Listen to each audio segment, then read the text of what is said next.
Avec son odeur forte et son goût si particulier, l'ail rebute ou séduit.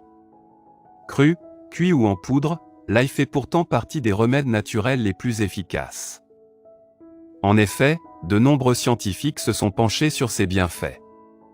Et même si d'autres recherches sont nécessaires pour élucider tous les mystères de cet aliment.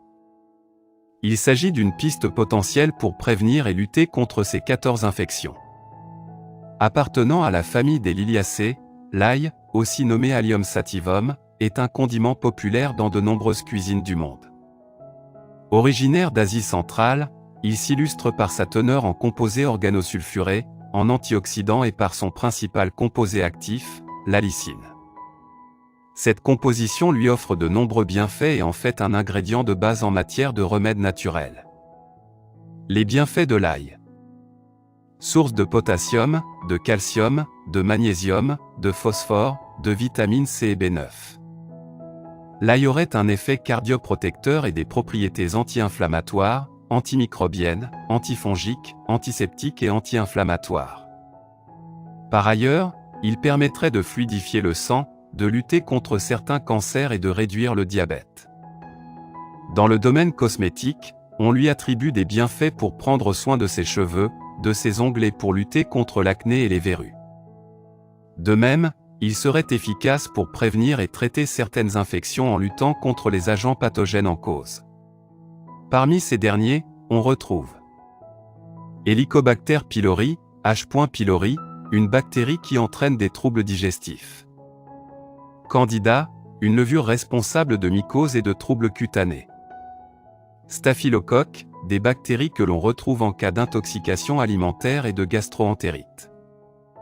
Escherichia coli, E. coli, une bactérie intestinale. Herpès, en cause dans des infections de la peau et des muqueuses. Influenza A et B, responsable de la grippe. Streptocoque bucco, bactérie notamment à l'origine des angines et des caries dentaires. Vibrio, responsable du choléra. Rhinovirus, en cause pour les infections virales des voies respiratoires. Trichophyton, des champignons en cause dans la pathologie du pied d'athlète. Rotavirus, généralement en cause dans les gastro-entérites des nourrissons. Pseudosporium prolificans, S. prolificans, un champignon responsable d'infections profondes des tissus mous, d'arthrite septique et de pneumopathie. Giardia, responsable de la maladie parasitaire, la giardiase. Salmonelle, une bactérie provoquant des intoxications alimentaires. Au vu de tous ces bienfaits, on peut alors se demander comment l'utiliser. Explication. Comment utiliser l'ail? Pour bénéficier des propriétés médicinales de l'ail, il convient d'hacher ou d'écraser l'ail afin de libérer son composé actif, l'allicine. Ensuite, vous pouvez le consommer cru en le mélangeant avec de l'huile ou un peu de miel de manière régulière. Vous pouvez également ajouter l'ail à vos salades, le frotter sur vos toasts ou le piquer dans vos viandes mais uniquement quelques minutes avant la fin de la cuisson.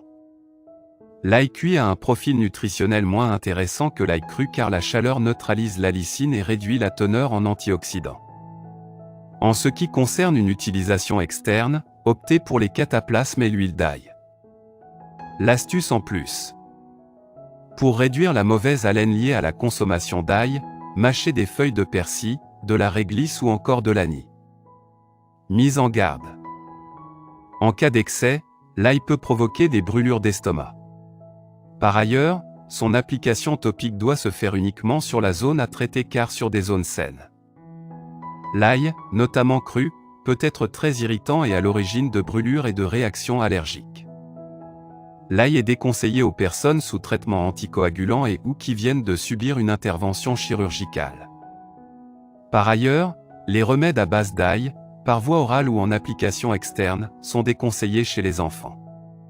Demandez toujours conseil à votre médecin avant d'utiliser un remède naturel. Merci d'avoir regardé notre vidéo. Si c'est intéressant, veuillez aimer et partager. Si vous avez des commentaires, veuillez laisser un commentaire sous la vidéo. N'oubliez pas de vous abonner à la chaîne et d'activer nos notifications.